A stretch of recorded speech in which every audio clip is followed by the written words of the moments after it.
আমার গলার শুনেই বুঝতে পারছেন যে আমার ঠান্ডা লেগেছে, আর এই ঠান্ডার কারণই হচ্ছে বর্ষা। বর্ষার সাথে অনেক কিছুই আমরা রিলেট করে থাকি। আহ, এই সময় মনে হয় যে কাঁথা মুড়ি দিয়ে ঘুমিয়ে থাকি, যেহেতু মানে বৃষ্টি হচ্ছে থেমে থেমে। যেমন গত সপ্তাহে বলেছিলাম খিচুড়ির কথা। খিচুড়ি না হলেও এই বর্ষার সাথে আর একটা জিনিস কিন্তু সাংঘাতিকভাবে জড়িত, সেটা হচ্ছে মাছ। আর বাঙালির সাথে মাছের একটা সম্পর্ক কিন্তু দারুণ। সে আপনি রবীন্দ্রনাথই বলুন, না সাধারণ একজন রিক্সা চালক কিংবা গাড়িয়াল ভাই, প্রত্যেকের জীবনে মাছের একটা ঘটনা আছে এবং মাছ নিয়ে অনেক বিষয় আছে। প্রবাদ প্রবচনও কিন্তু মাছ নিয়ে আছে। এই সপ্তাহে যে বইটা নিয়ে কথা বলবো, সেই বইটা লিখেছেন বিজন কুমার ঘোষ। বইটার নাম মাছে ভাতে বাঙালি।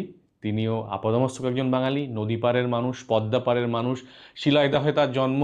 অতএব রবীন্দ্রনাথের প্রভাব তার মধ্যে পড়বে এ বিষয়ে কোনো সন্দেহ নেই। মামার বাড়ি ফরিদপুর, সেখানেও নদী, সেখানেও মাছ ধরার স্মৃতি তার আছে। আর সবচেয়ে বড় স্মৃতি যেটা, তার মায়ের হাতে রান্না করা ট্যাংরা মাছের ঝোল।